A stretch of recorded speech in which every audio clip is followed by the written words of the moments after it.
In a world in a world divided by chaos, one force remains: laughter. From dimly lit clubs to the bright lights of the theatre, a band of unlikely heroes, armed with nothing but microphones, neuroses, and the occasional bar tab, discover that comedy isn't just about punchlines, it's about survival. I'm the comedy nerd who's seen more than 1,800 different comedians perform live comedy, and you can find out more about my journey in comedy fandom on my website, thecomedynerd.com. Please also take a moment to like, subscribe, rate, review, and share the podcast. Thank you. My guest this episode is a Glaswegian comedian who's lit up social media with her comic characters, and this year took her debut show to Edinburgh Fringe in a sold-out run. It's comedian Zara Gladman. Do you think that when you were growing up that comedy had a big influence on you? I think my first exposure to comedy was probably going to the panto, or my first exposure to live comedy anyway. We used to go every Christmas, and I'm sure if you asked any Glaswegian comic, they would have gone to the panto. I don't know if it's like, I know it's not a uniquely Glasgow thing, but seeing people like Elaine C. Smith and what's his name? Gerard Kelly, was that his name? On stage, I was obsessed. I loved it. So I think that's the first time I saw something live. Yeah. And then as I grew up, I think the first box set I bought was Monty Python when I was a teenager. And I was a massive Beatles fan. So the kind of, the overlap with George Harrison funding Life of Brian and stuff like that, I was obsessed. Yeah. And then I got into the Ruttles as well because of that. Yeah. So there's always been a kind of musical influence. And then what else? Father Ted was the first sitcom that I was obsessed with, that I could quote even now with my pals at school. And then sketch shows like Smack the Pony were massive as well. And yeah, I saw Smack the Pony at the Fringe this year, which was so cool to see them back together. But yeah, I think those were the main things. And then when the internet became a thing, I found Lemmy, who was really a pioneer in making comedy online. And yeah, still a massive Lemmy fan. Where did that influence of comedy take you? You didn't go to study drama. No, although drama was probably my favourite subject at school, I did the sensible science route. I was quite, I loved drama, I loved art, I loved music, but I was just too scared to pursue that or even think of that as a career. So I was quite academic, bit of a geek, and I found it quite easy to do well in science subjects. So I ended up doing zoology at university. And then after that, I went back and did a PhD in crayfish. Of course. That was my, like you do, as I'm sure everyone does. Normal. Yeah. And then, but it's strange though, because it was the crayfish that actually became my route into comedy. Because when I was studying, when I was writing up my PhD towards the kind of final couple of years, I got invited to take part in a comedy night called Bright Club, where researchers do stand-up about their specialist subject. So I got this email, and I think I was just like in that kind of like writing up delirium, where I was like, yeah, that's it, why not? I've got time to kill, I should be writing up. And then I signed up, and then that's the first time I did stand-up, was about crayfish. Wow. So it took a turn. It took a very sharp turn. Yeah. Yeah. So was it like one of those classic cases where you just got bitten by the bug? Pretty much. I did. So my first gig about crayfish was in the City Cafe in Edinburgh. And it was just an immediate buzz. I loved it. And there was a camaraderie with the other performers as well. None of us were stand-ups. We were all working on different academic subjects. So we're all terrified and doing it for the first time. And then after that gig, I was still a student, so I managed to get a little bit of funding from my uni to start up a comedy night in Glasgow, like that was also this Bright Club format where you get researchers to do stand-up. So I loved it so much, I ended up starting my own comedy night in Glasgow, which ran for quite a few years. It moved to the Stand Comedy Club, which is one of the big clubs in the city. Mm-hmm. And I would basically spend all my time outside of work recruiting researchers, helping train them, doing rehearsals, booking comedians, promoting the shows, all of that stuff, until eventually I was like, this is actually just taking up so much of my time outside of work that I might like take a step back. But yeah, I did it for quite a few years. Yeah. And performed at the same time as well on a science theme. So having gone down the academic route initially and then suddenly getting this involvement in comedy, so this sharp left turn you took, was it everything that you presumed that it was, or what surprises did it hold in store for you? That's a good question. I don't think I really thought about it or had expectations particularly. So I just went in completely blind and was pleasantly surprised by what a buzz it was and how fun it was. And I think I chose to do a science degree, but I think at the back of my mind I've always known that, or have had this urge to do something creative. And even in the job that I'm in now, so I still work in academia, but I'm not a researcher. I work in public engagement with research. Right. So which is quite a creative job. So I kind of curate events and projects that connect the public with research, but in interesting ways. And so that's been my kind of way of compromising on still having a bit of science, but getting to be creative. But so it's a rambly answer. I kind of forgotten the question. Forgot what the question was. Being surprised. Yeah. Well, yeah, no, because I just didn't know what I was doing, and I just kind of went in with no clue at all, and it happened. But I think I've been really inconsistent. Like I did, that was 2011 that I did that Bright Club stuff, and then I stopped doing it for years, and then I started doing little bits online. So although I've been doing bits of comedy for a long time, I've been really inconsistent, and there's been like years where I've done absolutely nothing. So yeah. You mentioned about music, and I first saw you doing musical comedy at the Musical Comedy Awards. Yes. But you're probably widest known for character work online. Yeah, that's right. I basically, during the lockdown, like many people, downloaded TikTok and started experimenting with characters and sketches and things. And a couple of years down the line from doing that, I created this character inspired by some of the people that I'm around in the West End of Glasgow called Aileen. And if you're not familiar with the West End of Glasgow, it's a bit like, well, if you were to draw like a map of the Waitrose locations in the UK, you'll find equivalent women across the country. But I just, I didn't think about it. I just put out this short clip of this woman called Aileen having a bit of a rant about something, and it did really well online. So then I started putting out more clips and kind of developing the character a bit more, until eventually it led to me developing a full show around this Aileen person. Yeah. So yeah, it set me off on that path. Yeah. And she's described as as a West End mum, but obviously, as you pointed out, it's West End of Glasgow. But I mean, as a Londoner, that does translate to me, because I recognise the character, even though my mind goes to Theatreland in the West End of London.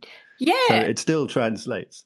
I think so. I'm pretty sure in Islington, in Dulwich, Primrose Hill, just to name a few, there you will find the kind of woman who, is partial to a bit of Pilates, who has strong feelings on parking in her neighbourhood.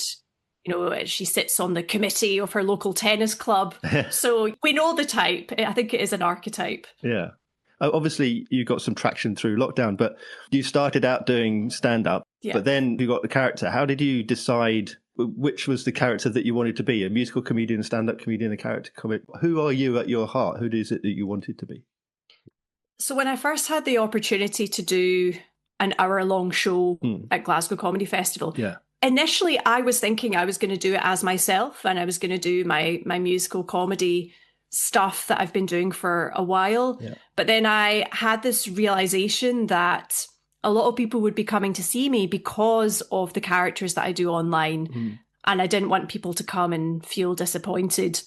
So then I had a decision to make around, okay, my comfort zone at that time in terms of live stuff was the kind of musical combined with stand-ups. I'd never done any acting or any character stuff on stage before. But I realized at that point, okay, I'm going to have to find a way of making this work. But I also felt like a whole hour of Aileen, that character, would be kind of relentless and too much personally. And I'm also somebody who I like seeing stand-up, but I also enjoy seeing stuff that has a variety of characters or media or tech, you know, just to keep you engaged. Yeah. So I thought, well, why not do both? So the first time I did my show, I had it basically bookended where I had Aileen on stage. I had me as myself doing a musical comedy bit in the middle. And I also had another character that wasn't in my Fringe show, but I did 10 minutes as a Scottish singer-songwriter man called Callum, who's the kind of sleazy guy who runs an open mic and, you know, the sort of guy if you're at a party who picks up an acoustic guitar and everybody is, you know, it's you don't really want to hear it. So I also tried him on stage as well. Yeah. So it was a mix as well as some filmed stuff too, which is again my comfort zone in terms of what I've been putting out on TikTok. Yeah. But also on TikTok, you did a character, a woman who's secretly a rat, which has received enormous attention. And, you know, where did that come from, given the zoology background? Instead of studying animals, you are pretending to be one. Yeah, it's a hard one to explain on a podcast, but it's maybe my more it's an attempt at something a bit more surreal, and it is, in a nutshell, just me randomly gnashing my teeth at the camera, perhaps unexpectedly. And where did that come from? Well, I don't know if this is just me, but sometimes my partner, my partner is quite introverted. He likes his quiet time. He likes to read books and chill out. And I see that as a challenge sometimes to kind of annoy him and get his attention.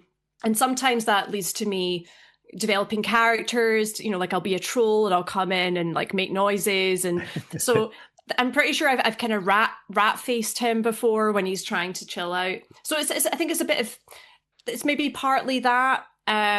The zoology thing must inevitably have had an influence as well. I do love animals.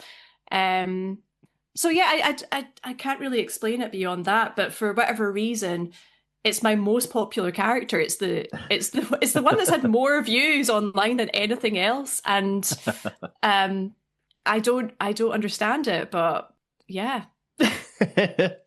I'm very interested and curious about this playful side of you, where you've got this sort of academic background, someone who's very serious, very directed, and then the surreal sort of absolute playfulness at the opposite end of the spectrum. It seems so opposed. How do you come to that? How does that reconcile? Do you feel like you have two sides of your personality, that one side can come out on stage? Well, in day-to-day life, you are much more focused and driven. I think maybe like the rat or like the weirder stuff is almost like a protest. Like, so I do work in quite a serious environment and I work with academics and I work on topics that are, and I work in a system that's quite hierarchical and so I think gnashing my teeth like a rabid rat is a way of trying to is to protest that system. And actually I have found that humor in that context, whether you're presenting at a conference or speaking to academics, is a good leveler, and it gets people on side and it relaxes people. And I think when I first started studying at university, I was very intimidated by professors, and it was this big hierarchy. And at the end of the day, we are all humans, and that big scary professor probably has a great sense of humor. You just haven't given them a chance. So yeah, I think it's maybe a little bit of a reaction to that. I don't know. I'm just sort of speaking out loud and babble and listening to myself, and I'm like, what are you talking about? Because I've not actually taken a moment to think and reflect on this. But yeah, and just in terms of me trying lots of different types of comedy, whether it's music or character, I do think maybe my resistance to doing just straight stand-up is partly a confidence thing. Right. And, you know, I can definitely hide behind a character. You know, it's much easier to be Aileen on stage than it is me. And then when I am being me, I still have a guitar in front of me. So it's probably a little bit of a defense mechanism. But also I love music and I love silliness and I love characters. Like I say, you know, Father Ted, I was such a fan of when I was young, and I love that style of comedy, and I've got a short attention span, and I like, you know, I don't like being defined as one thing, and being able to play with lots of different stuff, and whether it's music or a sketch or, you know, whatever it is, keeps it interesting. Yeah. Well, by extension then, and I kind of touched on this a minute ago about between stand-up and music and character, but how much then when you're performing a character or when you're performing music, how much of you are we seeing? I think what underpins the comedy that I do, whether it is character like Aileen or the music, is my values. So on the surface, you see Aileen, you see a ridiculous woman, and, you know, people find that funny on its own. They find the accent, the way she talks like this, they find that funny without me really having to do very much. But underneath it, I am motivated by more, you know, kind of the injustices of the world and class inequalities. And, you know, Aileen exists in this tiny little bubble, and she gets really upset about the Land Rover parking in her space, when in the context of the world that we're in right now in 2025, is such a ridiculous, privileged attitude. So that is me. That is what I'm trying to say with that character. And sometimes that is not, it goes over people's heads. Some people understand that it's satire, some people don't, and that's okay. And then the same with the musical comedy. I think the songs that I've written they're all true. They're all about my own experience, whether that is being an aging millennial who has an addiction to bang ceramics, or who, you know, a little bit nihilistic and sort of very aware of my own mortality, or struggling with, you know, issues around gender inequality and feeling the injustice of that. I think there's a lot of it is me, but the performance is a character, and the performance, even the voice that I use on stage when I'm being myself, everybody has a phone voice, I think. So it's that voice, but it's my words and it's my values that are shaping it. Yeah. You talked a little bit about a lack of confidence in doing stand-up and about being sort of protected by doing character or musical comedy. Do you get that kind of anxiety? Are you nervous before a show? Yes, definitely get nervous. I think if I've not done it in a long time as well. So, I mean, I think I have maybe, I don't gig very much, at least the character comedy stuff. So the Alien stuff doesn't really work, or at least I haven't found anywhere to test that material out in isolation. You know, most of the gigs that are available to me are, you know, open mics that are predominantly stand up, more sort of traditional nights. So when it came to doing my Fringe show, and also the first time I did Alien on stage at all, I'd never done that in front of an audience until it happened. So of course I was terrified because I didn't know if it was going to work or not. I'd tried it on friends and family, but it was the first time I'd done it in front of an audience. So yeah, I got nervous, but I think like anything, the more you do it, the less nervous you become. And that's something I really loved about the Fringe. I'd never even done a consecutive gig before. So doing, you know, I didn't do a full run, but I did 16 shows in the end. And it was great because by the time I got to the end of it, I didn't have any nerves at all. And then you can be more present in the room. And, you know, I wasn't during the day, like going through my lines and, you know, getting, you know, stressed about it. I could just be fully there and enjoy it. And yeah, I loved it. But I know now that it's now September, if I do that show again, which I hope to do at some point, I will be nervous again, just because, you know, it's what happens. You forget. Yeah. But your Edinburgh show, like you said, you did a limited run, 16 days, but advance ticket sales were sold out before the Fringe began. So, That's the power of social media, yeah. There you go. Which, again, it was the first Fringe. I didn't know how sales would go. I spent lots of money on posters and the things that you're meant to spend money on. But I didn't, I couldn't have predicted that it would sell out before, which again, I think social media has been amazing. Social media has its downsides, but I think it has been good, really empowering for a lot of performers. And you don't have to spend thousands of pounds on PR. Actually, you can take control and invest that time yourself in trying to build a following. And I think it having a full room every night was an amazing privilege. So I was very happy with that. Yeah. It's an interesting route that more and more people seem to be taking, to building a social media following beforehand and then taking that live, essentially. Because the way that comedy is watched these days is very, very different than it was 20 or even 10 years ago. Do you think that, as you said, that your studies, it got you into comedy, so social media has kept you? Yeah, that's a nice way of putting it. I think, I honestly think without TikTok, I wouldn't be doing this. I think it gave me another route in, and it gave me the power to build an audience that I think would take a long time to create by doing, lots and lots of mixed bills and going on the circuit. I think that, through the internet, I've reached, it's interesting, even just the type of audience that I've got. I think it's definitely women biased, which isn't the norm in a comedy club. I've got a lot of millennials who are addicted to TikTok, but also I've found on different platforms, on Facebook, it trends a bit older. On Twitter, that's where people, used to be, where people found the more satirical stuff.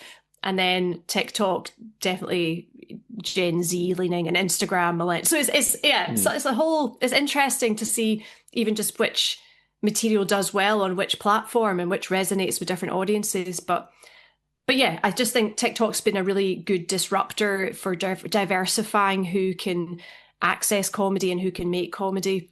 I know people struggle with that, and they think, well, it's not this, people have opinions on TikTok, but I think it's a good thing largely. Yeah.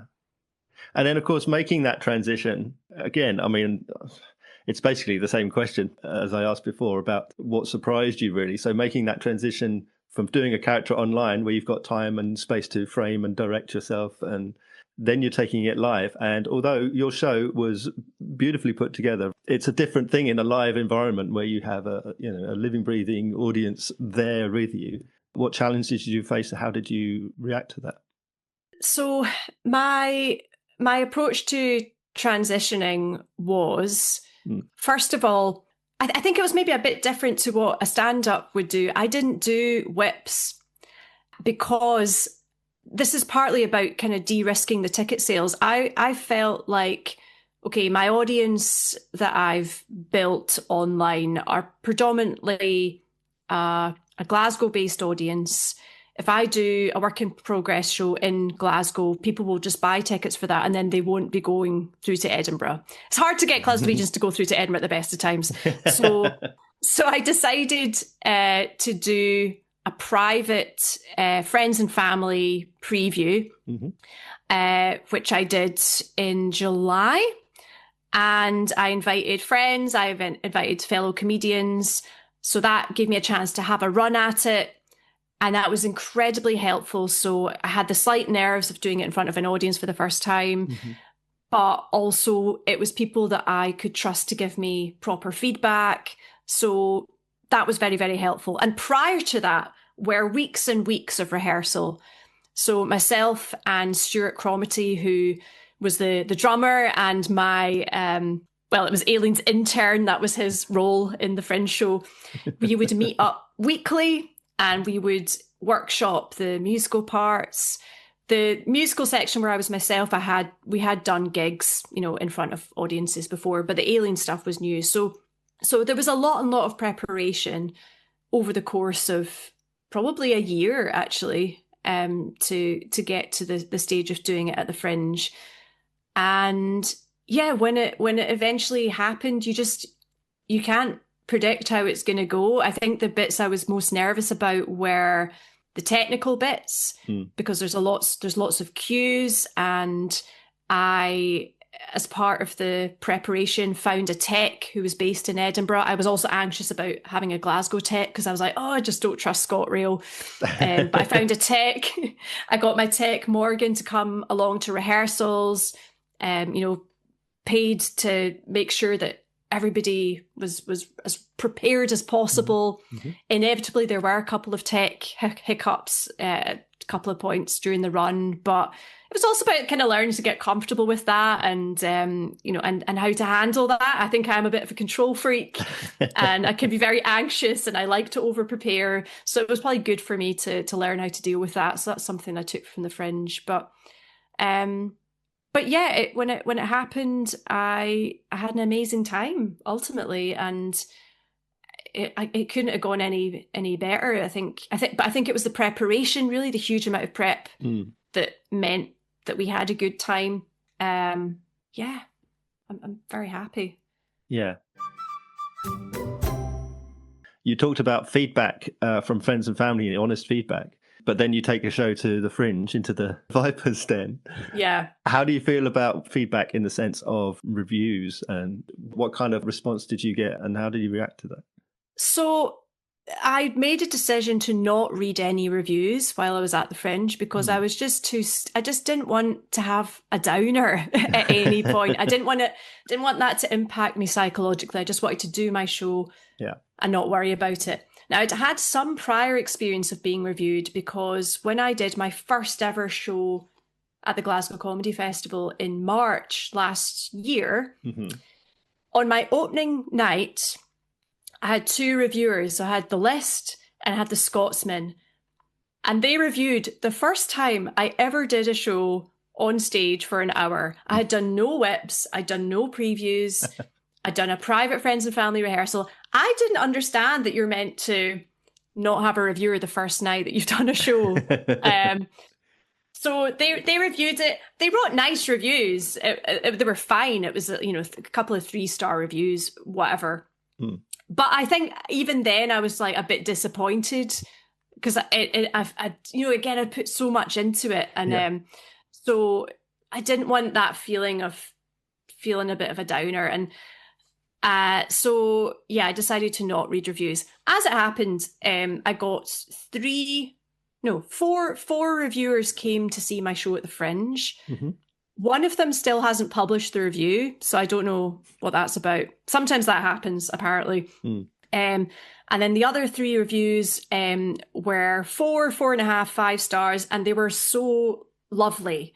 And one of the reviews, actually, the reviewer DM'd to me, so I couldn't avoid reading it. But thankfully, it was a nice review, and actually, it was nice to get a bit of positive reinforcement early on in the Fringe. So, but yeah, after that, I didn't read any more until no, actually, that's not true. I think I did cave. I caved towards the end. I was like, why not? But it's a funny thing, and I need to remember that, like, it is one person's opinion at the end of the day. And also that they're not necessarily my demographic. I've, like I say, I've got a very female biased audience. There are very few women reviewers, let alone my age bracket, doing reviews. So that's something that I've sort of that I've got in my mind as well. Maybe it's not for you if you don't like it. So what about the competition aspect? I mean, as I've said already, your show's advance tickets sold out before the Fringe had even begun, but nonetheless, it is a competitive environment, the Fringe. And as I said, I saw you at the Musical Comedy Awards. So be it the competition of having a few thousand other shows to pitch your show up against for attention, or be it something like Musical Comedy Awards where you are competing against peers for recognition, for somebody to put on a poster. Do you have that competitive side of you? How do you respond to competition like that? So the reason I did the Musical Comedy Awards was, one, I hoped to do well and get to put it on my poster, correct? 2, because I felt like musical comedy, it just seems like it gave me the vibe, or the competition from following it online, of quite a friendly competition, and musical comedians are lowest on the pecking order when it comes to live comedy. We're used to being outcast. So I was like, it'd be nice to meet some of my own. And thirdly, I wanted to see if I could gig outside Glasgow or London, outside Scotland. I'd never gigged in London before. So I thought, well, this is an excuse to go down to London, have a nice weekend in London, see some friends, and have a go at my comedy and see if it resonates with people outside the West End of Glasgow. So that's why I did that. So I am I competitive? Not, I don't know, a little bit, not particularly. I was really excited to, I was really happy to make it to the final. So I was competitive in that sense, that I was like, oh, it'd be great to get through. Yeah. But the biggest outcome of that for me was probably getting to meet other musical comedians and people outside of Glasgow, people that I'm still in touch with as well. So that was really nice. Yeah. And then in terms of the Fringe and the competition at the Fringe, well, one thing that I did do was I disqualified myself from being eligible for any awards by only doing a short run that didn't include the overlap with any dates. So that took the pressure off there. And in terms of competing with other shows, I didn't think about that too much. I just thought, well, I'm building my own audience. I can control what I can control, which is I can post as much as I can on social media. I can, try and think about what's unique about my show or my experience. And I did my own PR, and I just tried to, and that was an experience as well. Like, I realized what is it is time consuming, but there are ways to get coverage that you might not expect. So, for example, coming back to that rat character, something that happened to me just coincidentally this year, I have a car and rats invaded my car. They built a nest in the engine of my car in April this year, which was kind of horrifying. And it wasn't something that I knew that rats did, even with a zoology degree. So we're still learning. I got a first as well. That was not covered. But myself and about half a dozen other neighbours in my development block of flats had rat infestations in our cars. So I was like, okay, this is quite a crazy thing. And what a funny coincidence it's happened, when I have this rat character. So I pitched to the Herald, which is a newspaper in Glasgow, an article about my experience of my rat infestation and, linking it to my rat comedy with a not so subtle plug of my Fringe show at the end. So that was a win. That was the first bit of coverage I got to try and shift some tickets, turn this into a positive. And the fee for the newspaper paid for the repairs at the garage for my car. So it was a win-win situation. Well, you talked about some of the inspirations from your formative years. Do you still get inspired now, re-inspired, when you see other character performers, other stand-ups, other musical acts? Yes. I did try to see as much as I could at the Fringe this year. I've got some regular go-tos who I try and see every Fringe. And one of those is Catherine Cohen, who is a musical comedian who has this amazing sort of like self-obsessed persona and cabaret style, quite camp, very millennial. So she's right up my street. So I saw her show this year and it was amazing as always. I usually try and see David O'Doherty as well, although I missed him this year. But he's, again, just one of these staples of the Fringe where you're kind of guaranteed a good time. Yeah. So I do tend towards musical comedy. A discovery for me last year was Phil Ellis, who I saw again this year as well. And I love, again, it's not, I do like straight stand-up, but when there's a bit of madness or quirkiness or he uses plants in his shows and I just think it's genius. I love all that. So yeah, I'm still engaged. I'm still seeing comedy and watching comedy, and I'll always be a fan that way. Yeah. Do you still watch it with the same mindset, or do you have now the comic mindset where you sort of appraise their work as you're watching? I think I just watch it as a fan. I think when I watch any piece of art, or if I listen to music, if I go to the theatre, if I see a comedy show, I can't help critiquing it in some way. And I like the pub after where you are chatting and dissecting it and like, oh, thought that bit was really clever. But so I've always done that, whether, even before I was doing it myself. That's part of the fun for me, like the discussion after, or straight on the Reddit thread, straight on the IMDb forum. I love all that stuff. So yeah, I think that's just part of it. Yeah. Well, what about your own comfort zone? You brought up before about getting outside of your comfort zone. Where are you find you're happiest? Is it in musical comedy? Is it in writing? Is it in performing on a bill, performing a solo show? Where are you happiest, do you think? I think probably writing and performing for screen, I find the most comfortable. So I made a sketch show pilot this year with the BBC called Good for Her. And when I think about that experience versus my experience on stage, I didn't get nervous at all when I was filming, which, considering, there's a crew and there's all this pressure and, you could see that potentially, there's money being spent. You could feel that, that might be the one that would make me more stressed out. But I think I just feel more in control. I think as a control freak, it's the medium where you can, and I was a control freak all through that process, down to the writing, the performing. I sat in the edit. The editor must have had a nightmare. I was writing down time codes, like, can you just slightly adjust the timing of that? And can we have a different shot there? I know fonts. I had very strong opinions on fonts. So I like controlling every part of the process. On stage, you cannot control what's going on. So I find it more difficult. I think improv, I'm trying to get more comfortable with that and crowd work, etc. But I still find it terrifying. And so I'd like to do more of that. And I think definitely doing it in character as Aileen helps. But I think I'm most comfortable when I am, controlling everything. And that's easy to do when you're making something on screen.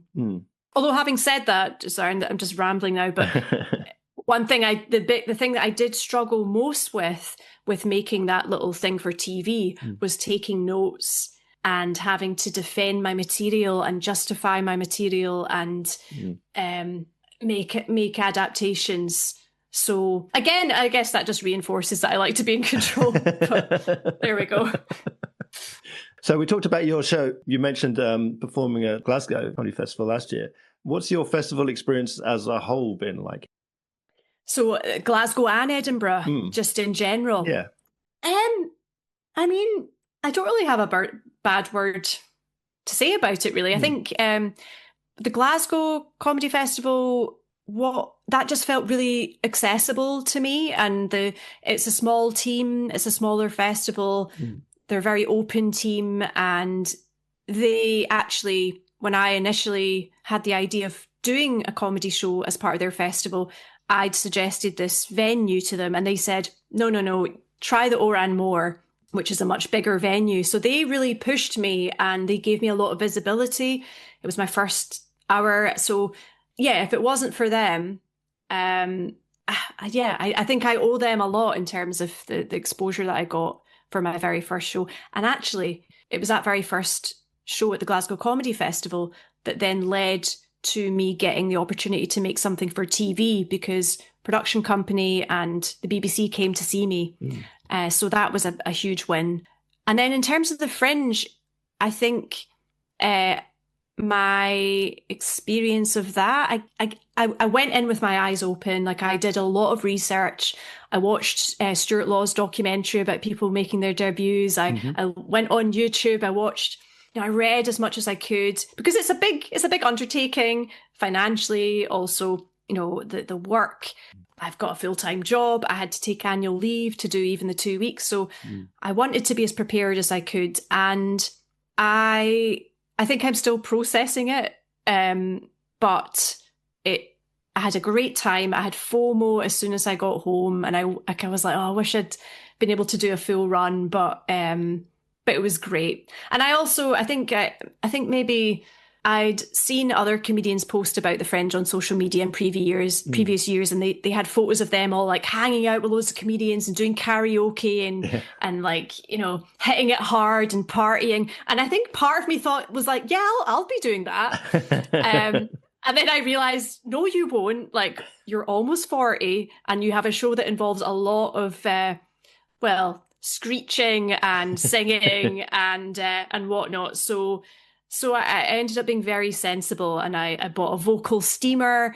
I did that every day. I bought those little vocal zone sweetie, like lozenges. I stayed off alcohol as much as I could. I only went out once to the Barrel Bar, and it was really noisy and I was shouting over people. So I ended up being really boring and really sensible, even though I love karaoke and it would have been my dream to partake in that. But no, I was very sensible. So yeah, I loved both experiences, both the Glasgow and the Edinburgh, and hopefully I'll take part again one day. You probably bumped into Phil Ellis. He spends all his time in the Barrel Bar. Right. Yeah, we did done.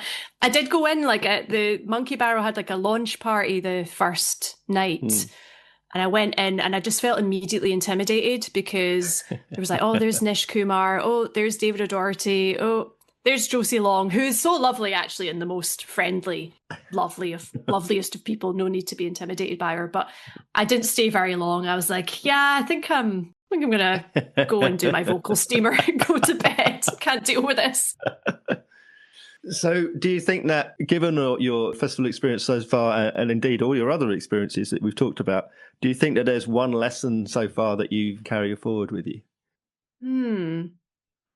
I think now that I've, tackled the hour-long show, which can feel like an intimidating thing, it has made me realize that is my preference, actually. And I find it much easier to do an hour-long show with my own audience and have the space to write a full, story compared to doing a 10-minute or a 5-minute spot as part of a compilation show. Yeah. And I think I already knew that because I don't do too much of that anyway. But yeah, I don't know is that a lesson?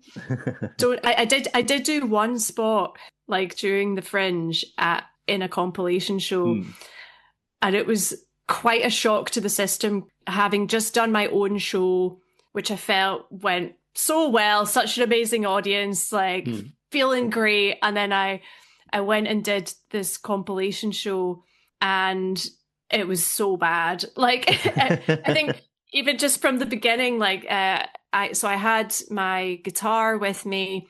I asked the tech, is there like a DI box on the stage to plug into? Because I had my cable hanging out my guitar, and he was like, yeah, you can just plug in. And then I got on stage, I couldn't find the DI box.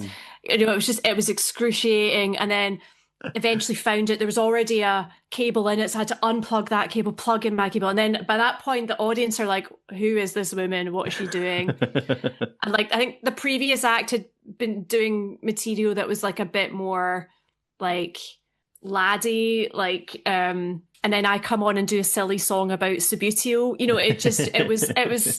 It was just not my people. Like I could see like, little kind of pockets of people really laughing, but for the whole, I was like, okay, yeah, this is outside my skill set to work a club in this way.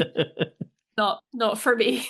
But is that something then that, thinking ahead, having played for home crowds, having played like a miniature residency in the same venue at Edinburgh, if you're looking ahead, do you think about taking that show further afield as a full entity, or about the next show that will be coming in future?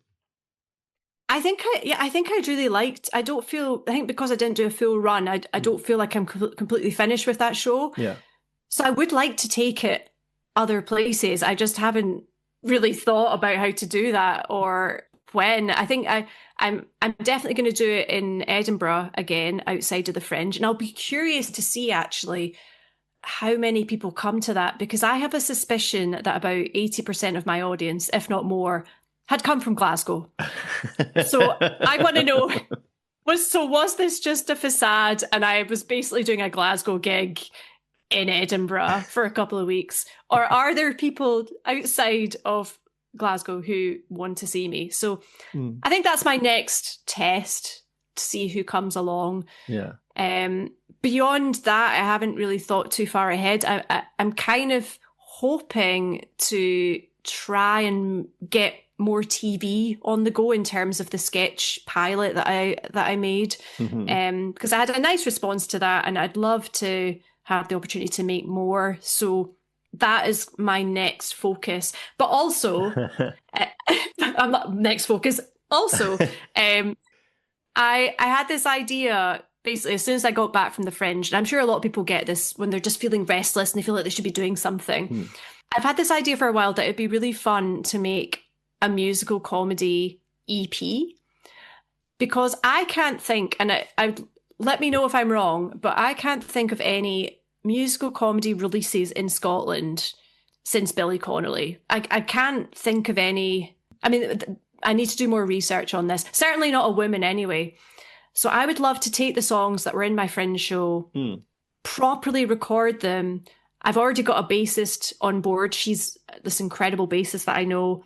I've spoken to a recording studio. This is all the week after the Fringe. I'm like, I don't know how to rest. But I that's my next project, I think, to try and record some music. Yeah. A bit of a vanity project, really, but I just think it could be fun to do. Well, I've spoken to comedians from the US and Canada where creating an EP or an album of their comedy set, let alone their musical pieces, is the norm. And it's not a thing over here. We haven't done that for many, many years. Yeah. But I'm aware of recently of musical comedians specifically, or comedians who feature music, have now started to put that out on Spotify. Okay. People like Katie Norris and Anna Hale from this year's Fringe have done a few, but obviously not Scots comedians, so I couldn't speak for them. Yeah. Okay, I'll hold on to that one. No Scottish comedians are allowed to put anything out. No Scottish comedians. I didn't say they no weren't Glaswegian. Yeah, no, that's. I think why not? Like, it just lends itself. And I think I like to think the musical comedy that me and Stu make is fairly listenable. It's not the trope of like somebody with a ukulele talking. Like, we try and make it work musically and have fun with it that way. So I love the idea of doing an EP and then maybe putting on a gig that has a bit of comedy in it and music and different things, and mixes up formats. Well, given how we've talked about stand-up, character, music, television, writing, is there anything that you haven't turned your hand to yet other than what we've discussed that maybe is a target for the future? No, I think you've covered everything. I think improv is an area that is my, like, when we're talking about comfort zones, that does scare me the most. So maybe one day I'll make time to invest in learning how to do that. But no, I think the music, the writing, the TV, the live, the character, the TikTok, all of that is probably enough to keep me going at the moment. Do you set yourself like objectives, targets that you want to hit in a certain period of time, or places to perform, or people to work with, or a course that you want to go on to learn improv or sketch or whatever? A few years ago, I set myself a target to make one sketch on TikTok a week, because it kind of comes back to this sort of patchwork history I have of making comedy, where I'll do, I did those shows or bits of stand-up in 2011, then I did nothing for 3 years, and then I did some online stuff in 2014, and then I did nothing for years, and I was like, right, come on, focus. So I kind of set myself the challenge of protecting my time and once a week making a sketch. So I started that in, I think, 2022, maybe 2020. Yeah, I think something like that. And then after I did that for a year, that's when I hit on Aileen. So I think it's quite heartening in a way. I'm like, you don't actually need to be good at stuff. You just have to protect your time and keep doing it, and then eventually you get somewhere. So that is a target that I set myself. Yeah. And beyond that, I am sort of just feeling my way as I go and making stuff up a little bit as I go along. Yeah. Well, given all of that, then, what do you think so far have been your best and worst experiences in comedy? So best experiences, I think potentially the second time I did my show at the Glasgow Comedy Festival. So I did 2 shows. Mm-hmm. The first show was, like I say, the very first time I'd done an hour on stage, and I had critics in, and it was very scary. So the second time, it was so much more fun. I had lots of friends and family in, and I was able to relax and really enjoy it. And I had the best time. So that's definitely a highlight. I mean, it's hard to kind of pinpoint a moment in the Fringe, but I just think that whole experience alone is a highlight so far. And I guess like the TV pilot, actually getting to see it on TV. Yeah. I think hearing the announcer saying, "Up next on BBC Scotland, we have observational comedy with Zara Gladman." It was like quite a surreal, cool moment. So that's my other highlight. If we're to look at the lowlights, I think the aforementioned learning how to negotiate, taking notes and making changes and compromises, I found so difficult. But ultimately, it led to a highlight, so maybe that doesn't count. And then in terms of like the worst gigs that I've done, the one that I've mentioned already, where I couldn't plug in my guitar, was pretty bad. But one total clanger actually from last year. I was asked. So my like I say, my Glasgow Comedy Festival shows were amazing. Oran Moore, 2 nights, so much fun, great time. Yeah.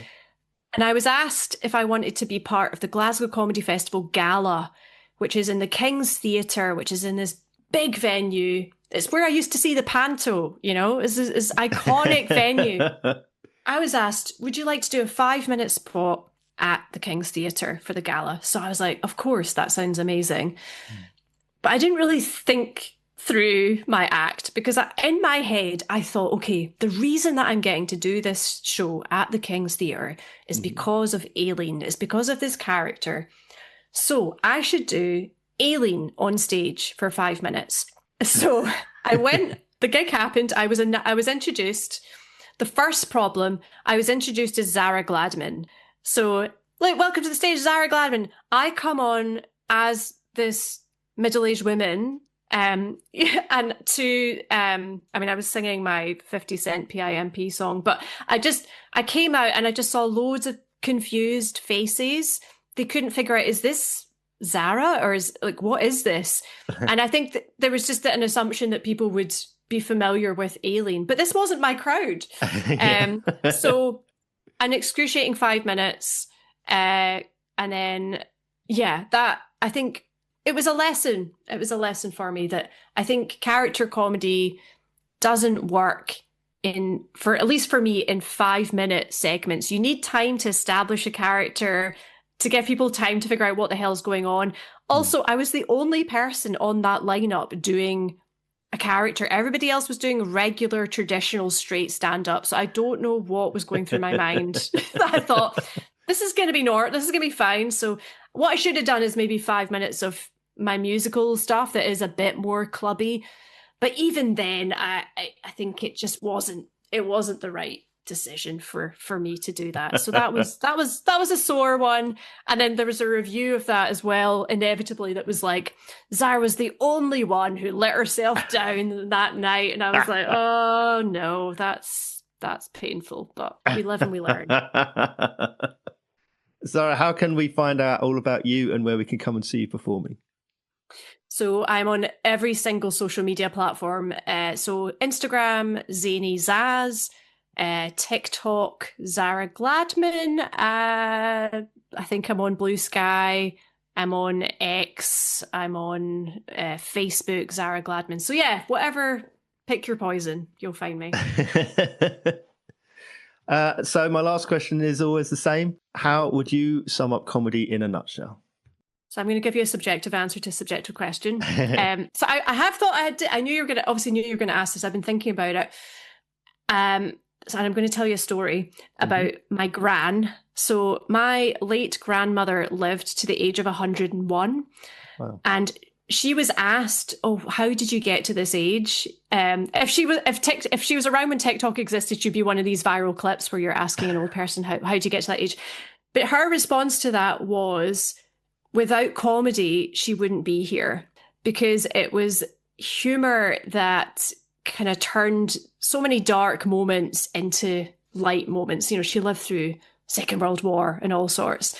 So from that, I just think comedy is survival. I think, like, as soon as if you've gone through something terrible, the first time you laugh, you know that things are going to be okay, and you know that it's worth going on. This sounds really dark, and I'm not, you know, I don't have those kinds of thoughts, but I just think it's it's survival. It's a coping mechanism.